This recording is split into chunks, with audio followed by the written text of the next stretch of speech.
Hey y'all, as some of y'all may know, I was doing a live stream reviewing Mel Gibson's interview with the Joe Rogan podcast.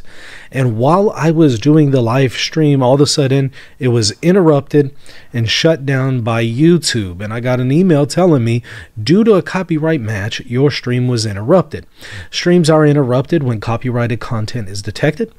After copyrighted material is no longer being streamed, streams are automatically re-enabled from the YouTube team. This is interesting because, hey, there's plenty of people out there that play all sorts of clips of Joe Rogan and interact with it just as I was doing, and they don't have this problem. So I don't know why I received this penalty, but for one reason or another, that is what happened. And so what I am going to do with this video is I'm going to show you the video that YouTube took down minus Joe Rogan's interview with Mel Gibson and the clips that were previously played. I'm not going to show those clips because they're evidently saying I can't show you any clips from Joe Rogan and Mel Gibson.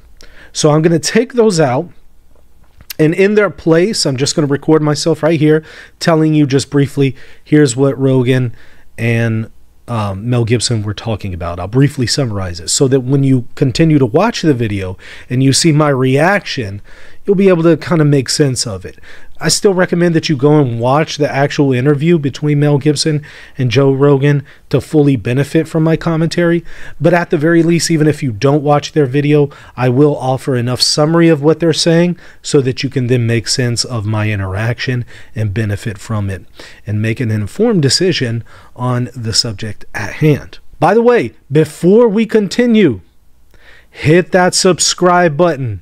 Come on, y'all. YouTube just tried to shut me down on this, or at least the company SuperBam Incorporated that was behind this attempted to shut me down. And I'm still attempting to move forward to give y'all beneficial information. So if you appreciate that, hit that subscribe button and consider supporting me at Patreon, patreon.com/Reason and Theology. But it will be on Patreon that you will see the unedited video that YouTube or SuperBam just tried to take down. So if you want to support me at Patreon, you'll also get access to that over there. Or go to reasonandtheology.com and click on that donate button. There's a PayPal button there where you can donate to what I'm doing here so I can continue to provide for my family. All right, so let's go ahead and dive in. Here we go.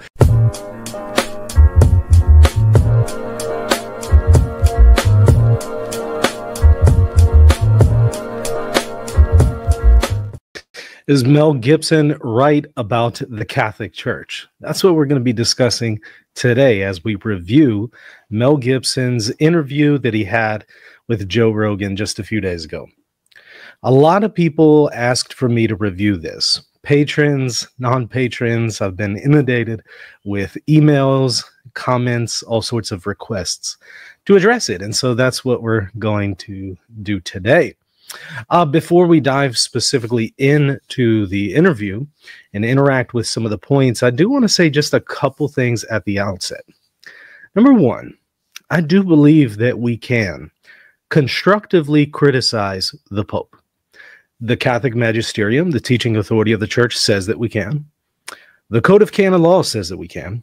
And Pope Francis himself welcomes it, personally welcomes criticism of himself, as long as it's constructive. And so I think that we can, should, and I personally do constructively criticize Pope Francis and other popes for that matter. But today we're going to be talking especially about Pope Francis because that's what Mel Gibson is really honing in on. But when we do so, I think it's important that we're accurate and fair. Otherwise, it's not constructive criticism and it's not honest. And so in the same way that we would want other people to constructively criticize us fairly and accurately, I think that we need to do that with others. Be that as it may. I think that it's important to interact with what Mel is saying here and offer some food for thought and offer another perspective here and show some information that he left out, and also address some of the misinformation as he attempts to criticize Pope Francis and also the Catholic Church. Now, he's coming from a sedevacanist perspective. For those of y'all who are not familiar with sedevacantism, I know those of y'all who watch regularly, I have a ton of videos interacting with sedevacantism, refuting it, critiquing it, all that good stuff. But those who are not familiar with this, Mel Gibson comes from the perspective that John the 23rd, who was elected in 1958, he says he wasn't legitimately elected, and that there hasn't been a legitimate election of a pope ever since then. So he holds the perspective that none of the popes since 1958 are legitimate. At least none of the ones that the Catholic Church puts forward. We'll address his perspective on Cardinal Siri here in a moment. So he would say effectively John the 23rd, Paul the 6th, John Paul the 1st, John Paul the 2nd, Benedict the 16th, and Pope Francis, none of these guys have ever been popes. Okay. Now, from a Catholic perspective, sedevacantism is not Catholic, and anybody who adheres to sedevacantism is not Catholic.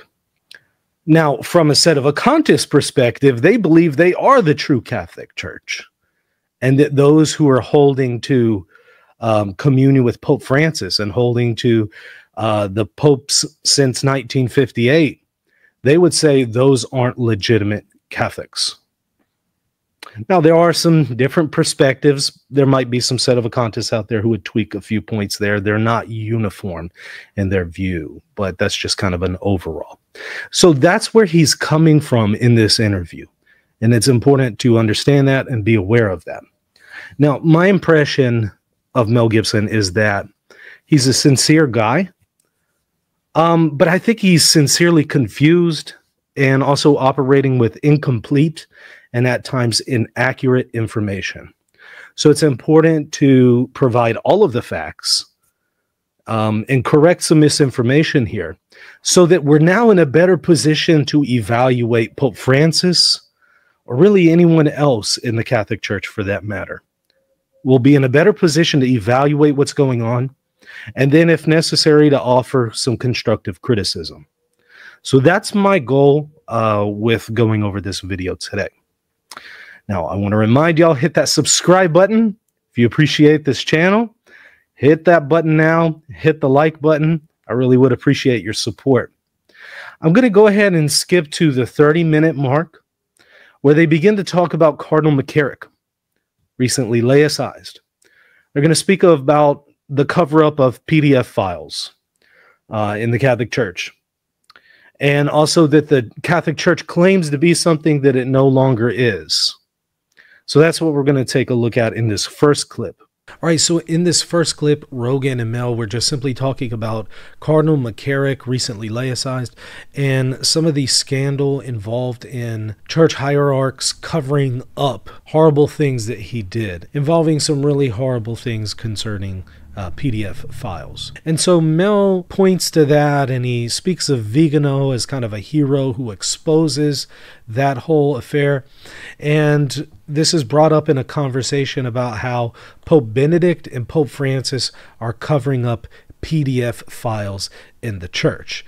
And also there's a comment on part of Mel where he says that the church, the Catholic Church, or what claims to be the Catholic Church today, isn't actually what Jesus established and isn't what it purports to be anymore. So he is now referencing the recently excommunicated Archbishop Vigano. And there's a lot of stuff going on here. A lot of claims being made. Where do we begin? Let's address the issue of even bringing up Vigano in this conversation.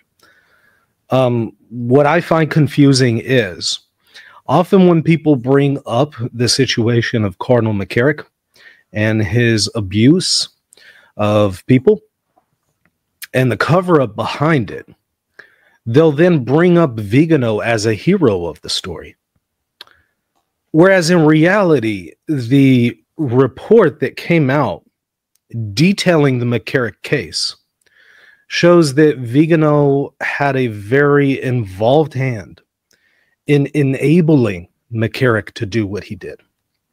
This is not a narrative that you'll usually hear from the media, but it is backed up by evidence. and all of the facts. The narrative you'll tend to hear is that Vigano is the whistleblower of all this.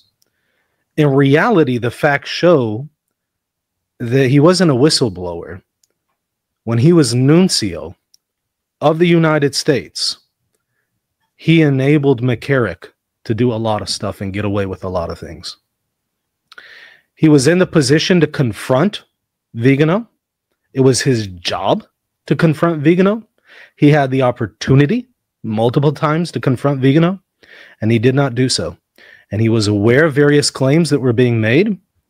He was in contact with some of the victims and did not sufficiently follow through with investigating their claims and restricting McCarrick's mobility.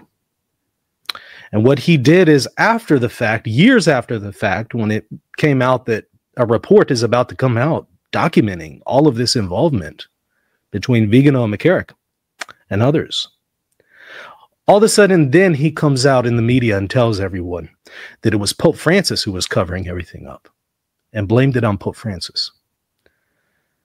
Now, I even have done a 3-hour presentation going over this in every detail. It's called Uncovering the Real Story, Archbishop Vigano and Cardinal McCarrick. I put a link to it in the video show notes there. I can't reproduce 3.5 hours now. If you really want to know the truth on that situation with McCarrick and Vigano, then put in the work. Put in some time. Check out that video. I give you all the receipts. I pull them up on the screen. I show you everything. And there's a lot of questions still remaining that Vigano hasn't addressed. There's a lot of people still spinning this narrative that somehow he's the hero of the story, and the facts show otherwise. Not only that, the facts also show that Vigano has not been entirely honest in what he has said about Pope Francis involved in this situation. I'll give you one example.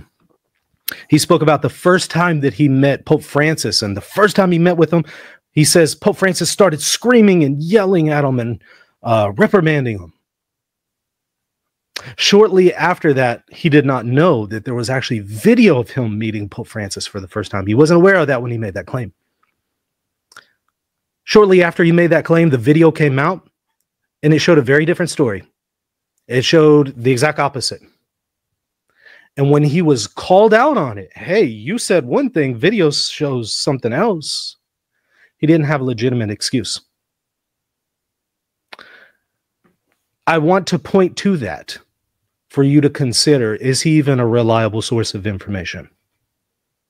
But again, you need to go and watch that full video for a really informed perspective. And then you can evaluate the situation. But you can't evaluate and make a judgment on the case of McCarrick and Vigano unless you know all of the facts. And that's what I ask people to do. I present all the facts to you on that video. Go and watch it if you haven't already. So I'm a little bothered whenever I hear people bring up Vigano in this context for that reason. I don't think it's helpful.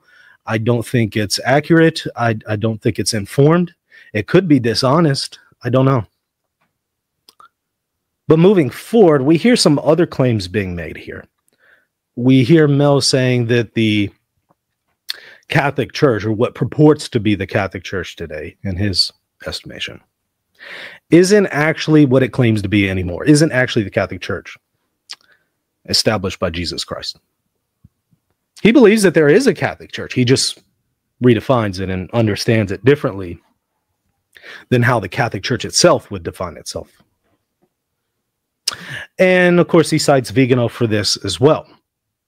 Now, there's a lot of problems here. I would point you to Father Sylvester Berry's book, The Church of Christ, that will help you work through the issues of ecclesiology that are involved in this discussion. Obviously, I can't reproduce all that here, but I'll just briefly say this. A study of the properties and marks of the church will show you that what Mel is saying can't possibly be true. If Jesus established the Catholic Church, then what Mel is saying can't possibly be true if you understand what the properties of the church are and the marks of the church. And of course, one concept that you have to be familiar with is the dogma of the indefectibility of the Catholic Church. Something that not only Mel is glossing over here, but is contradicting. So he's going contrary to a dogma. That's known as heresy, by the way. So this notion of indefectibility, that the church won't defect from the faith, involves, first of all, the claim that the hierarchy, the bishops in the Catholic Church, the establishment of a hierarchy, the establishment of bishops and an episcopate is a divine institution that goes back to Jesus. Jesus establishes the hierarchy. It's a divine institution according to the Catholic Church. The Catholic Church also says that that institution will remain unidentifiable. You will always be able to identify it. It's visible. You can always find where the bishops are in the Catholic Church, contrary to how the Protestants understand the church, where they redefine it to be this invisible notion, apart from the hierarchy.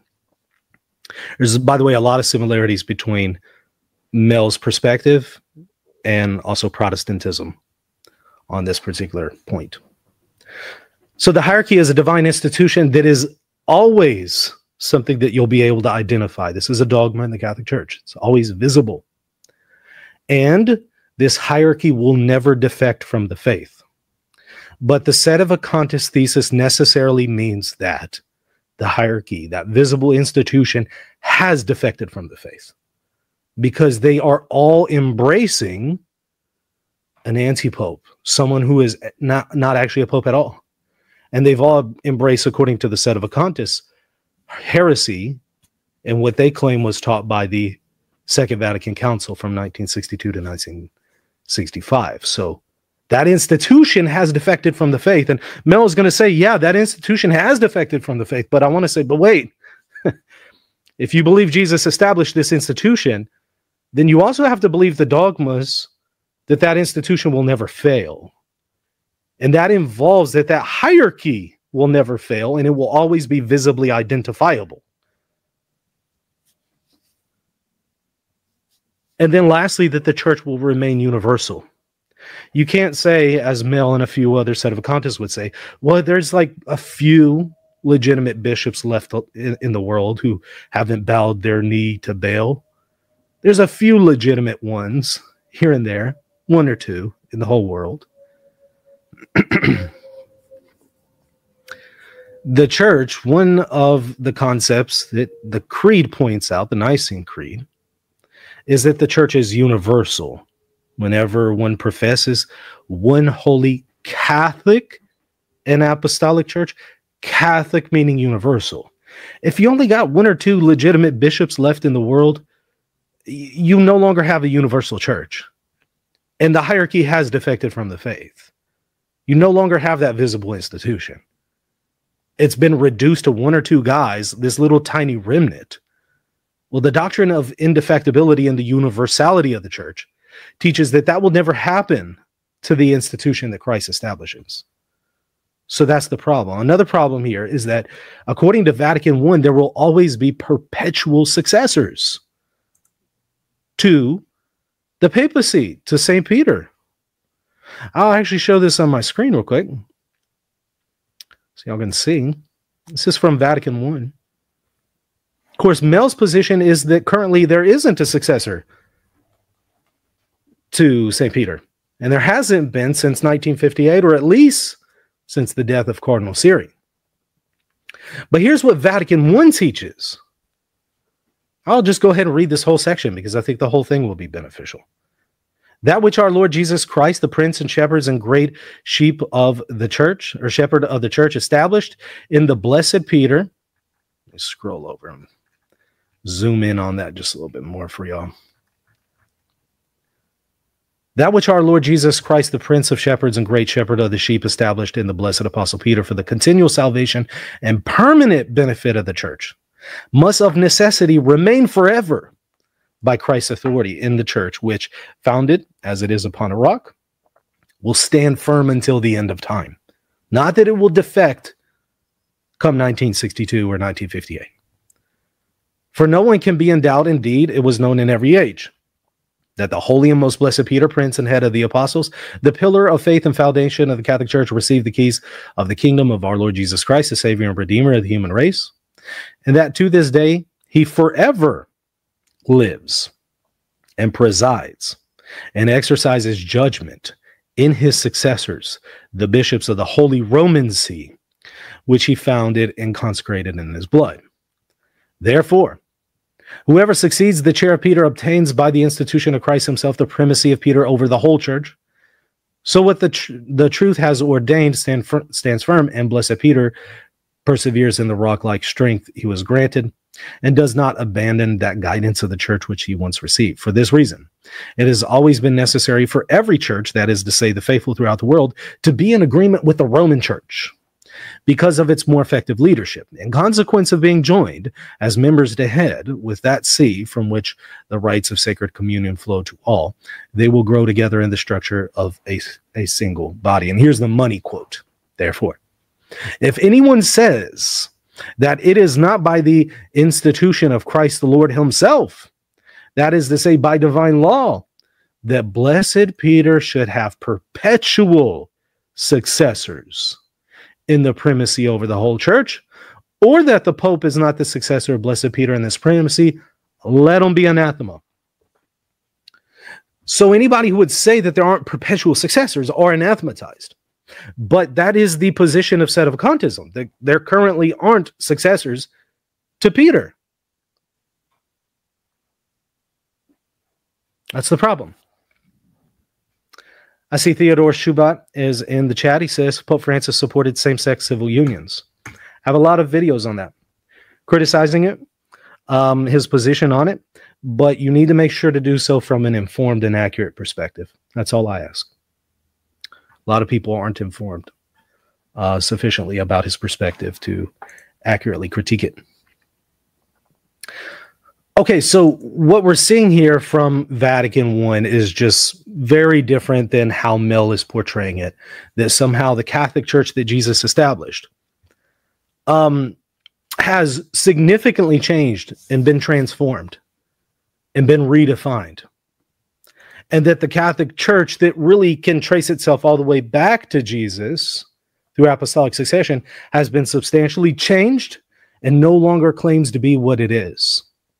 That's a very Protestant position. Now, Mel is not a Protestant. He's a Sedevacantist. But this is one of the problems of Sedevacantism. It's a halfway house between Catholicism and Protestantism, and in many ways resembles Protestantism. I do have another video in the description y'all can go and watch called What is the Indefectibility of the Church?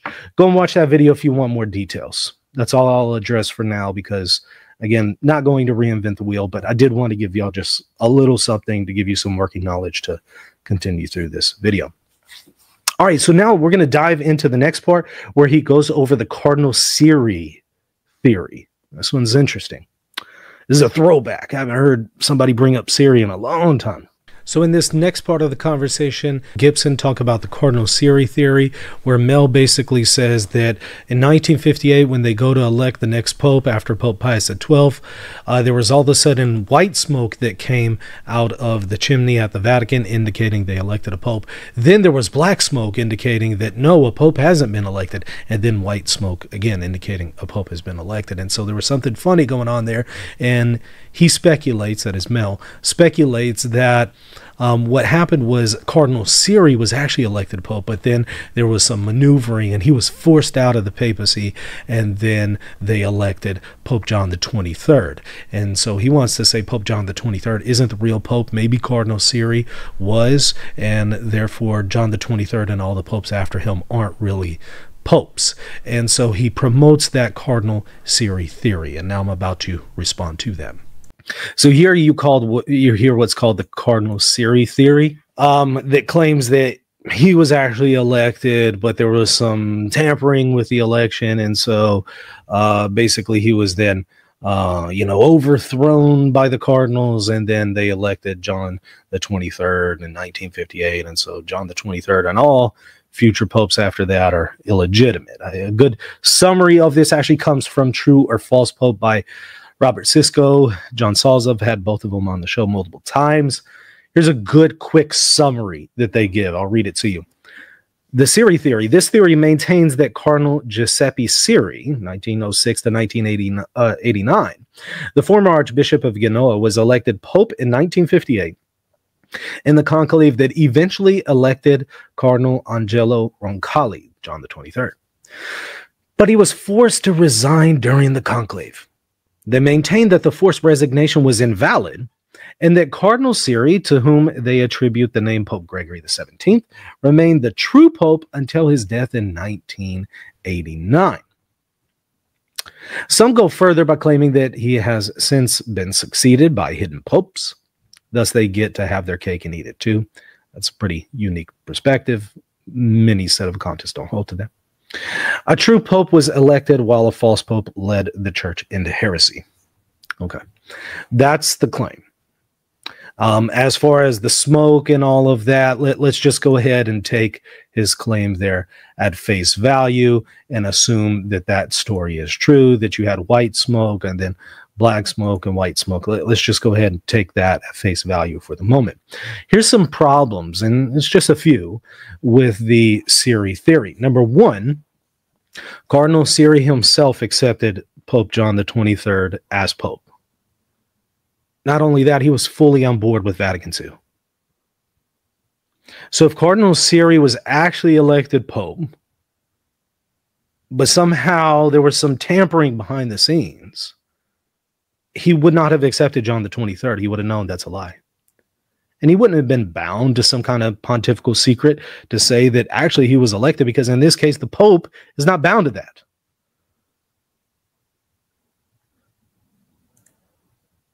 M in the chat says, Lofton wants to keep everyone united to the false church. No. Anyways, Cardinal Siri accepts John the 23rd as Pope and accepts the Second Vatican Council, again, 1962 to 1965. The sedevacantists, including Mel, maintained that Vatican II teaches heresy. If Cardinal Siri was really the Pope, why did he then embrace heresy? Wouldn't he be the bastion of orthodoxy if this theory is true? Wouldn't he have fought against this parallel church that established itself allegedly at Vatican II and in John the 23rd and his successors? So we got some problems there. Also, the theory obviously relies on a lot of speculation. Speculation that you can't really verify at the end of the day. How are you going to verify that he was actually elected? And is this something you really want to rest your eternal security on? Something that really, the claim can't be substantiated at the end of the day. At that point, you can hold anything. Right? Another point. According to Catholic dogma, it's not possible for the entire Catholic Church to follow a false pope. You might have groups of Catholics here and there who follow a false pope, an anti-pope, but the whole church as a whole, cannot follow a false pope. And yet, the entire College of Bishops and 99.9999999% of Catholics in the world embraced John the 23rd as Pope and his successors. And the claim of sedevacantism didn't even come up at that time. It came up later to try to explain the madness that was going on in the post-conciliar period. So again, this all has to assume something that is contrary to a dogma. So it has to actually assume a heresy. But if the sedevacantists are trying to get away from heresy, they can't use heresy to fight against heresy. Another point, it's contrary to the traditional doctrine of universal and peaceful acceptance of a pope. This notion of the Siri theory. If the church accepted John the 23rd, that heals in the root any defects that took place in the election.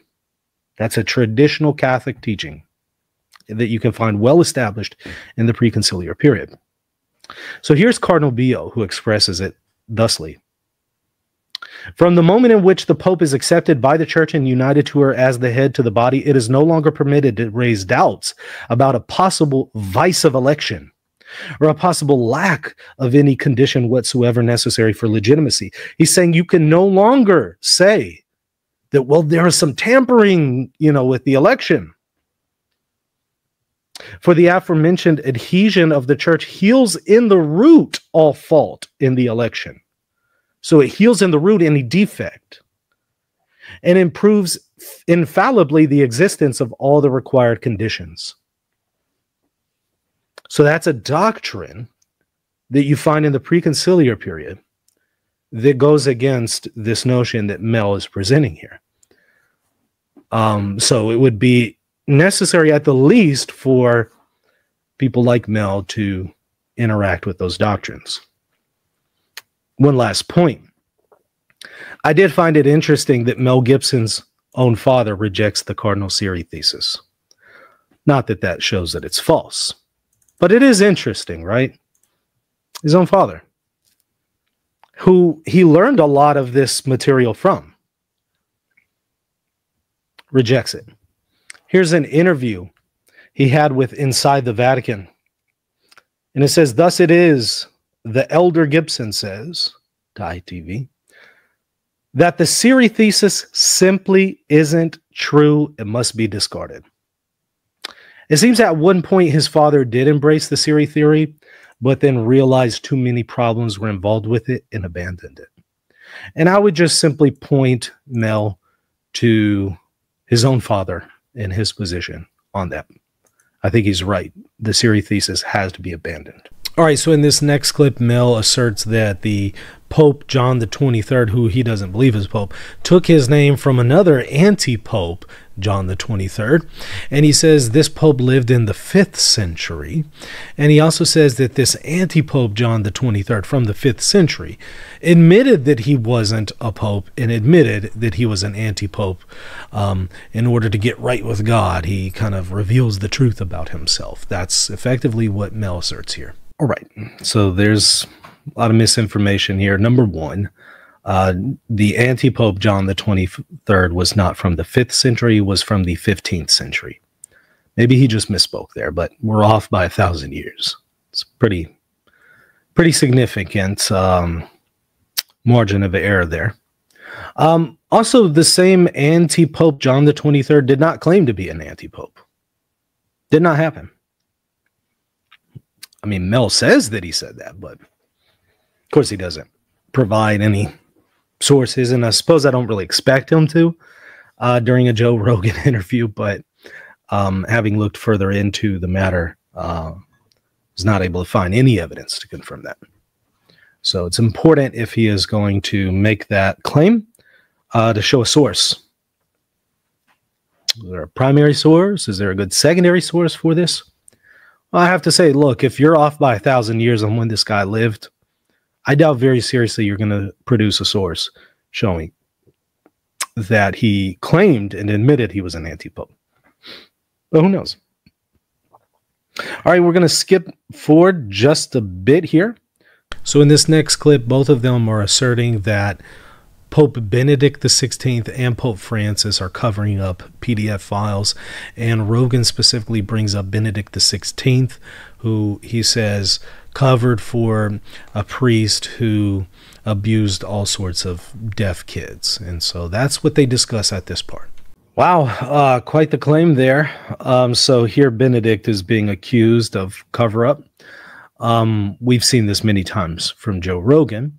Not the first time he's said this, but they're accusing him of covering up PDF files and abuse in the Catholic Church. And I do have an article I'll briefly read to you. It's pretty short, that summarizes the matter, and I'll just let you be the judge on the affair. But since they bring it up and it's a really serious claim, let's just quickly review it. It's from The Guardian, for whatever that's worth. Take it with a grain of salt. Pope failed to discipline U.S. priest who abused deaf children, it claims. And now this is again about Benedict XVI, the predecessor of Pope Francis. Ratzinger, known as Ratzinger. The Vatican today faces an allegation that the Pope failed to take action against a dying U.S. priest who admitted to molesting deaf children. The claim made by the New York Times is the latest in a wave of child abuse scandals to hit the Catholic Church and its leaders and bring the storm closer to the pontiff himself. At the weekend, he issued an unprecedented apology and an admission of institutional errors. The latest charge relates to a case when Benedict, in his previous incarnation as Cardinal Joseph Ratzinger, was in charge of the church's doctrinal enforcement institution, the Congregation for the Doctrine of the Faith, in the late 1990s. The New York Times obtained papers relating to the case, in which it says church officials had tried to keep private. The newspaper alleges that Vatican officials, including the future Pope, declined to discipline or defrock the priest, Father Lawrence Murphy, who was a teacher at a school for deaf children in Wisconsin for 24 years and was suspected of sexually abusing up to 200 boys. The officials overruled pleas from U.S. diocesan bishops and apparently dropped an instruction by Cardinal Tarcisio Bertone, then Ratzinger, and his deputy at the congregation and now the Vatican Secretary of State, that the local bishops should initiate a secret canonical trial. The Vatican appears to have accepted Murphy's plea. In a letter to Ratzinger in 1998, that he was dying, had repented, and that the offenses had occurred many years before, and so were out of time. He says, "I simply want to live out the time that I have left in the dignity of my priesthood. I ask your kind assistance in this matter." The files contain no indication of a response. Murphy died a few months later. The latest case is one of thousands forwarded over decades by bishops to the congregation, which Ratzinger headed from 1981 to 2005. This was under Pope John Paul II. It is still the office that decides whether accused priests should be given full canonical trials and defrocked. The documents that the church allegedly wanted to keep secret include letters between bishops and the Vatican, victims' affidavits, and handwritten notes of an expert on sexual disorders who interviewed Murphy, and minutes of a final meeting on the case at the Vatican. Local police and prosecutors also ignored reports from his victims, according to the documents. During Murphy's time at the school between 1950 and 1974, 3 successive archbishops in Wisconsin were told that he was sexually abusing children, but never reported it to criminal or civil authorities. Instead of being disciplined, Murphy was quietly moved by the Archbishop of Milwaukee, William Cousins, to the Diocese of Superior in northern Wisconsin in 1974, where he worked freely with children in parishes, schools, and, as one lawsuit charges, a juvenile detention center until his death. The Vatican told the newspaper that Murphy had certainly violated particularly vulnerable children and the law, that it was a tragic case, but added that it was not informed about the case until 1996, years after civil authorities had investigated the case and dropped it.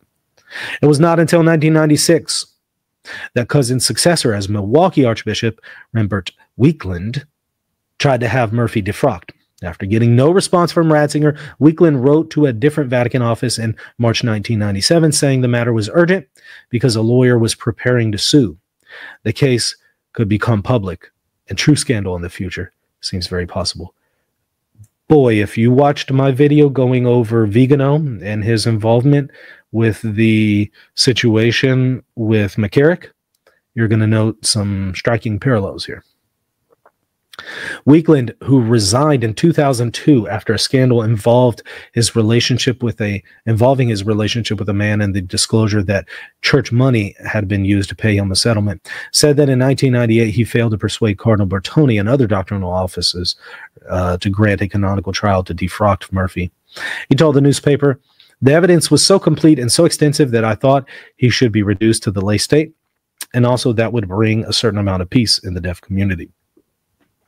After Murphy died, Weekland wrote a last letter to Bertone explaining his regret that Murphy's family had disobeyed his instructions and that the funeral be small and private and the coffin kept close. Weekland wrote, "In spite of these difficulties, we're still hoping we can avoid undue publicity that would be negative toward the church." In a statement rushed out by the Vatican's press office, Benedict spokesman Father Lombardi stressed that the allegations had previously been investigated by the civil authorities and that the future Pope's decision only concerned a possible trial under canonical law. The Vatican said it's important to note that the canonical question presented to the congregation was unrelated to any potential civil or criminal proceedings against Father Murphy. Since he was elderly and in very poor health and was living in seclusion and no allegations of abuse had been reported in over 20 years, the Congregation for the Doctrine of the Faith suggested that the Archbishop of Milwaukee give consideration to addressing the situation by, for example, restricting Father Murphy's public ministry, still a ministry, public ministry, and requiring that Father Murphy accept full responsibility for the gravity of his acts. Father Murphy died approximately 4 months later without further incident. It added that neither that directive nor the Code of Canon Law ever prohibited the reporting of child abuse to law enforcement authorities. So that's what they're talking about. Again, I'll leave it to you to be the judge here on whether the accusations that are being made are accurate. Welcome to look further into it if you would like. But I just didn't want to offer that as perspective to what they're currently discussing. Let's continue.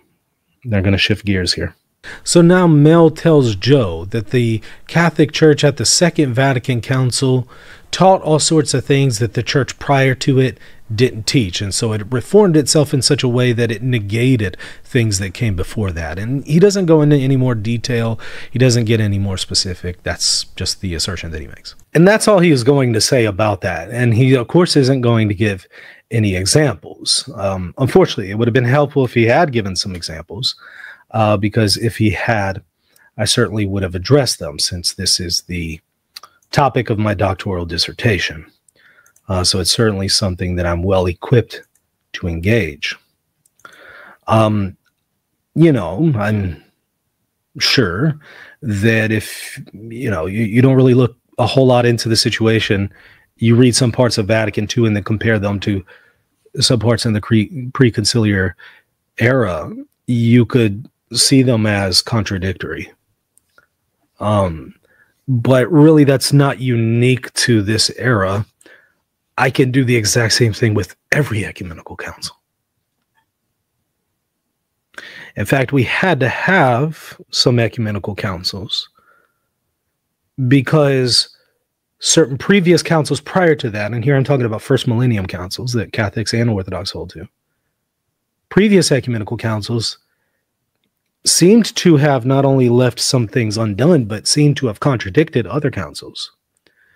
So another council was called to address the situation and clean up the mess. I can play this game all day long, and I can show you things that appear to contradict each other in the magisterium in just the preconciliar period. Forget comparing Vatican II with anything prior to that. We can do this in the first millennium. I can do this in every century. I've often actually done that to make a point. I've done many shows showing y'all apparent contradictions.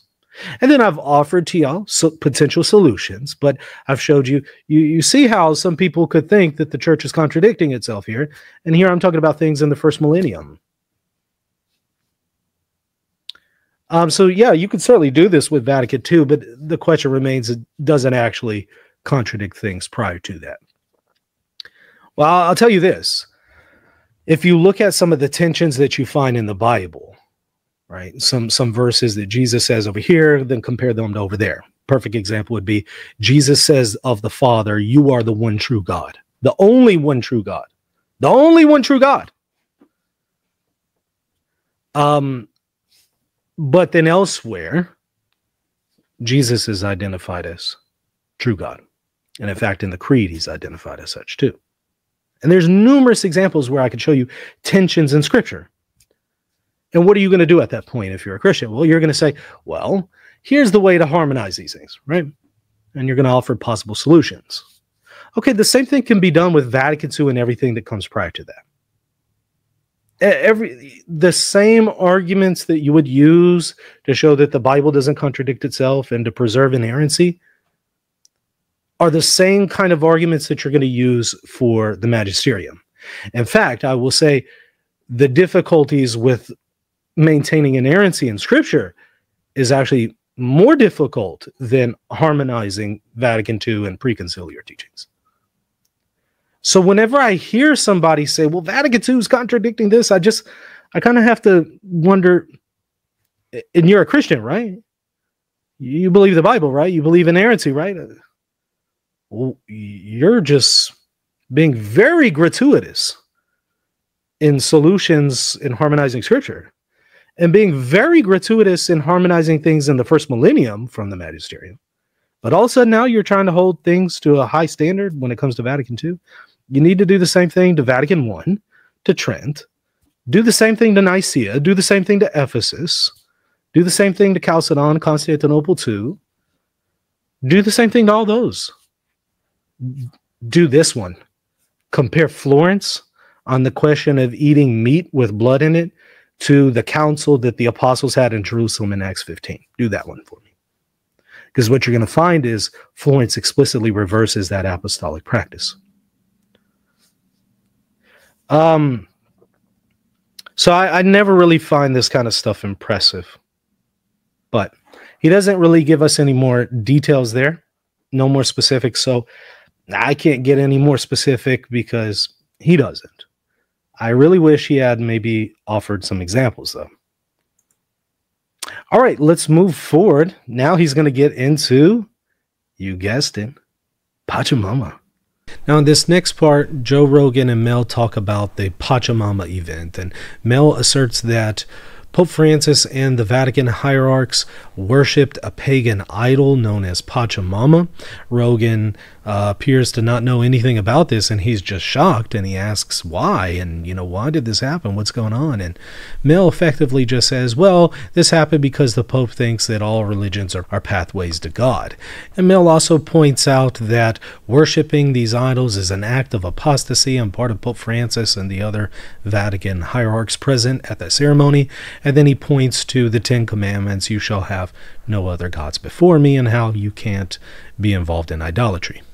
Oddly enough, Pope Francis agrees with Mel, and in the document that came after that, the document on the Amazon, he explicitly says that you can only worship God and you can't worship idols, and he 100% rejects the notion that the Vatican, the hierarchy there worshipped an idol. For whatever that's worth, he does mention that. So I do point that out because it seems Pope Francis agrees with Mel on that point. Not on the point that he worshipped an idol, but on the prohibition against it, right?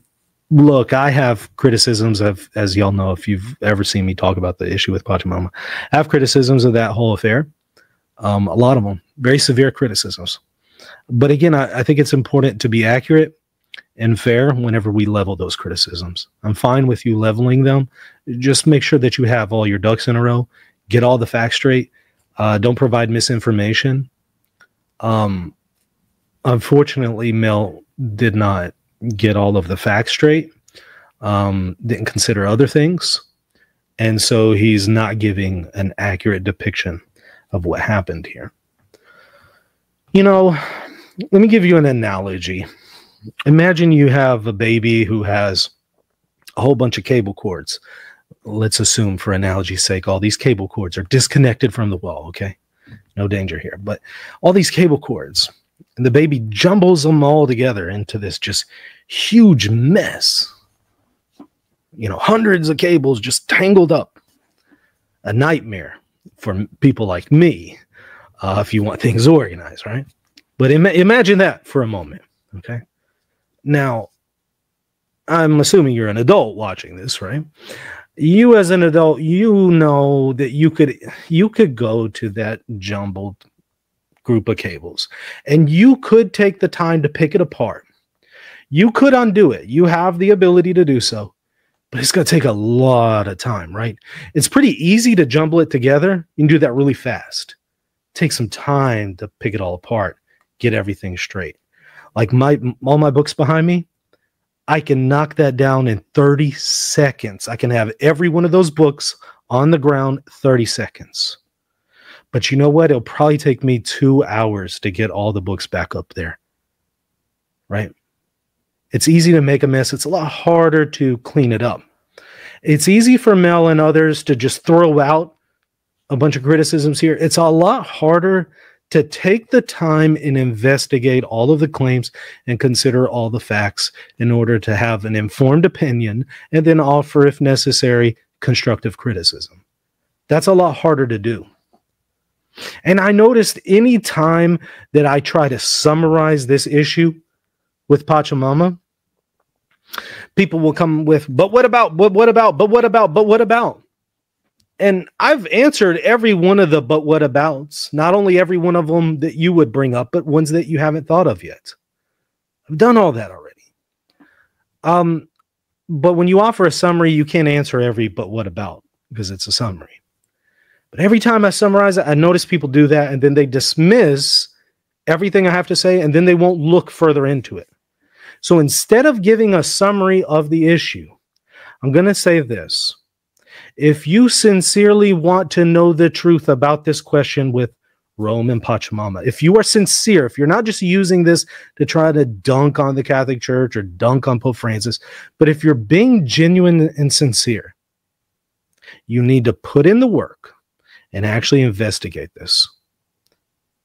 I did a whole video. It's about 3.5 hours long. It's actually a combination of 2 videos. I put it in the comment section or in the show notes already. It's called Bishop Joseph Strickland Denounces the Pachamama Idol. I did that because Bishop Strickland came out a few months ago and denounced the Pachamama Idol. And so what I did is I took 2 videos. I put them together.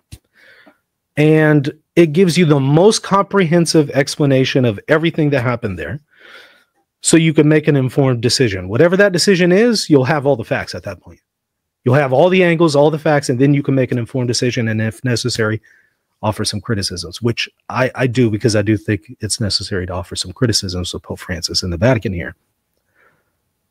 But in the first half, we go over the actual ceremony, show you the ceremony, and give you a play-by-play of here's what is happening, here's what's not happening, here's what's going on. And then number 2, I went and I investigated the history of this controversy from the very first time it appeared in a Google search. The very first time it appears on the internet, all the way to that present time when I did the video. And I showed you the history of it, and I showed you where the various claims are coming from.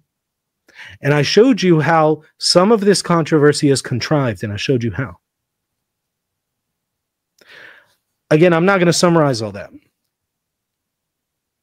I'll just simply say, if you're wanting to be honest and you want to be fair and you really want to know the truth, watch that video.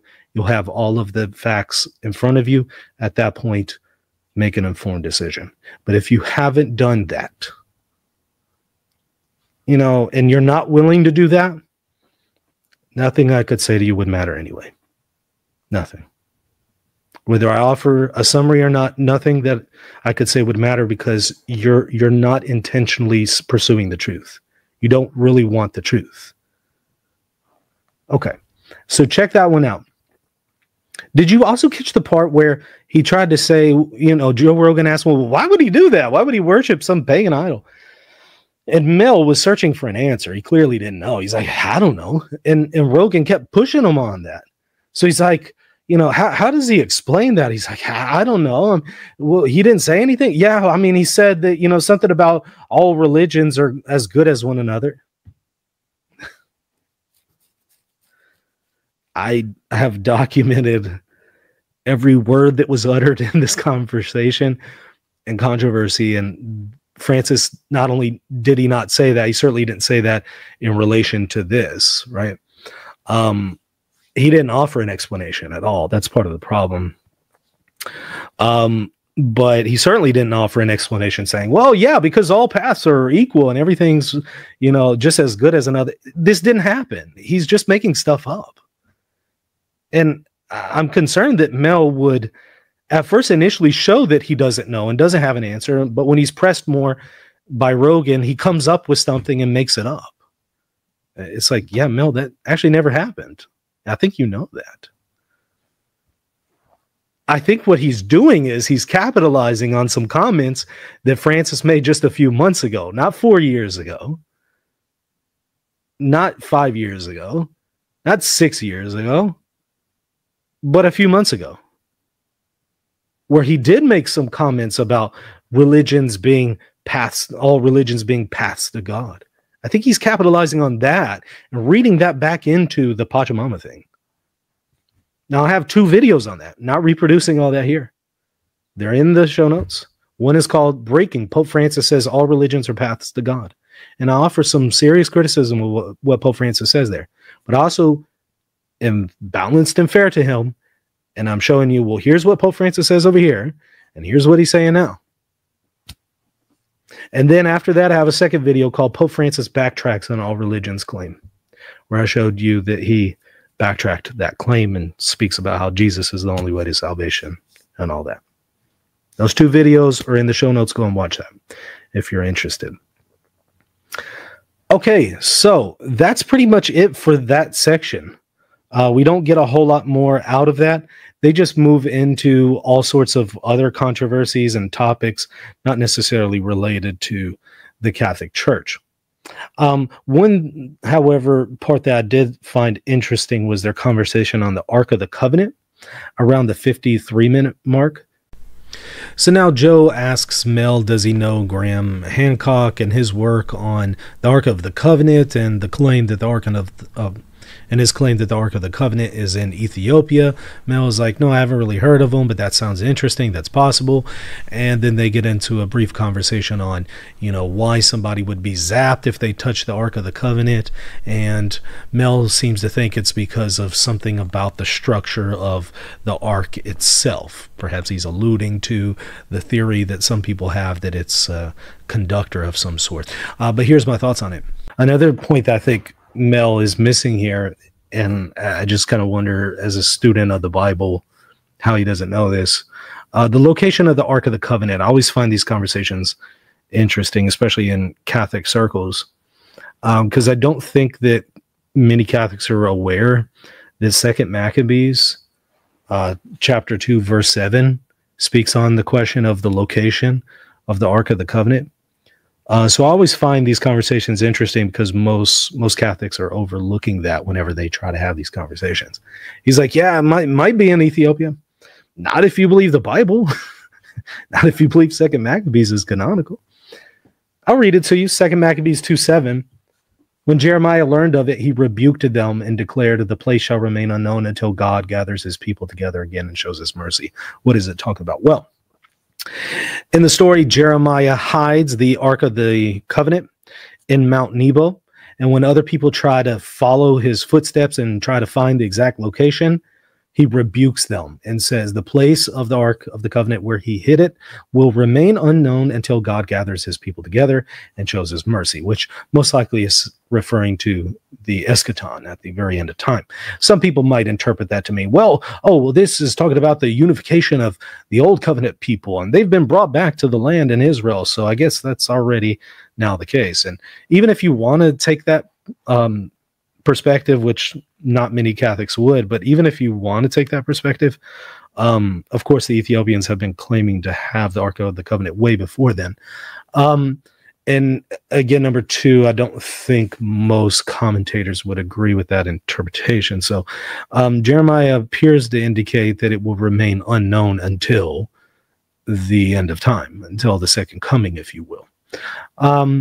So any discussion, I think, from a Catholic perspective has to take that verse into account, which it doesn't appear Mel has. But that's not a huge deal. I just do find that conversation interesting.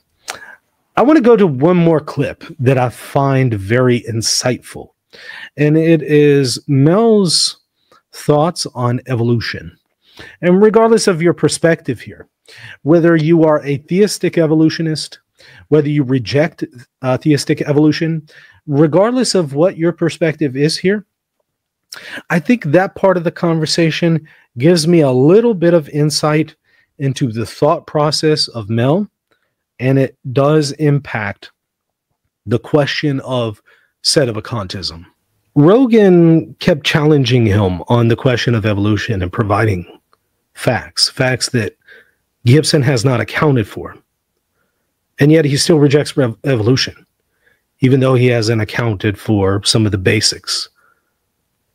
Now, whether you agree with evolution or not, whether you're a theistic evolution or not, doesn't matter to the point I'm about to make. The point is this. I noticed that Gibson holds to positions without always looking into the basics involved in the discussion and some basic information that would negate his position. And we see that in the topic on evolution. Whether right or wrong, he didn't listen to he didn't consider some of the basic points that negate his worldview. That doesn't mean he's wrong. It just means that he hasn't sufficiently accounted for his position. And he holds to things without critically looking into them. How does that relate to the video? Well, I want to say he does exactly that with holding to sedevacantism. He holds to the sedevacantist position, in my opinion, without sufficiently looking into the counterpoints that would contradict his own position. He doesn't sufficiently account for all of the evidence against sedevacantism. And so I thought that conversation on evolution was actually eye-opening, because it shows me Mel sometimes holds to very strong positions without sufficiently arriving at them and sufficiently accounting for pushback. And he does that not only just with the evolution issue, he does that, more importantly, with the sedevacantism issue. And that's the point that I wanted to make. All right, so the video had cut out, so I wasn't able to offer any concluding thoughts. So here we go. You know, I had a lot of people in the comment section leading up to this video pointing to personal problems with Mel, issues involving his marriage and whether it's valid in the eyes of God, the timing of his house burning down while this interview with Rogan was going on, stuff like that. They were pointing to that and trying to use that as arguments against Mel and what he was saying here about the Catholic Church. And you know, I don't find that very helpful, because everything that Mel says has been said by others who don't have any of those issues. So ultimately, it's not really productive pointing to personal problems with Mel to somehow respond to his claims. I think we ultimately need to put aside personal potential issues with Mel and just talk about the claims themselves. And that's what I hoped I did in this video. And that's one of the reasons why I didn't go down that road. I just don't feel it's relevant or productive. I also noticed that after that interview with Rogan, many of the comments on social media, numerous comments on social media, were in favor of Mel's view of sedevacantism. And I just thought, wow, okay, it looks like sedevacantism, because of Mel and Rogan, has now gone mainstream. And I think the groundwork had already been prepared for years by other Catholic content creators who effectively reproduce the arguments of sedevacantists without actually claiming to be sedevacantists themselves.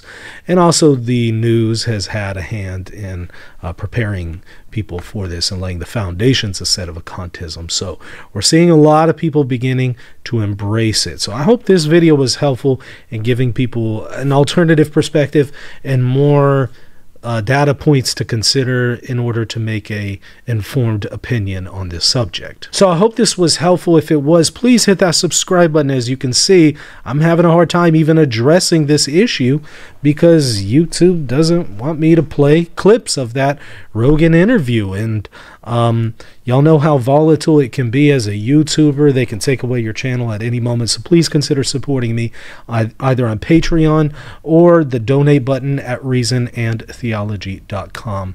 And of course, again, hit that subscribe and like button. And remember, keep learning, be discerning, and seek the truth. I'll see you next time. Are you seeking clarity in the midst of confusion about Eastern Orthodoxy and Catholicism? In my book, Answering Orthodoxy, I offer a biblical and historical response to the most common objections that Eastern Orthodox offer against the Catholic Church. This book is for anyone searching for the truth, whether you're Catholic, Orthodox, or simply trying to make sense of the differences between Catholics and Orthodox. Order your copy today and discover the rational, biblical, and historical basis for the Catholic Church. Visit Amazon to order your copy today. Are you ready to deepen your faith and sharpen your understanding of theology? Welcome to the Center for Theological Research, your gateway to transformative learning. At CTR, you will find in-depth courses designed to equip you with the tools to grow in your understanding of the faith. Explore courses like the 7 Ecumenical Councils and uncover the foundational truths that shape Christianity. Master the ability to determine the level of a doctrine in the Theological Notes course. And in the Logical Fallacies and Apologetics course, you'll learn to spot the logical errors often encountered in non-Catholic apologetics content. Also, check out the ebooks that are available to you for free. Start your journey today. Visit ctresearch.org and take the next step in your faith formation. Hey, thank you so much for watching. I hope you enjoyed the content. Don't forget to hit the subscribe button, the like button, and if you want to support the channel, visit patreon.com/.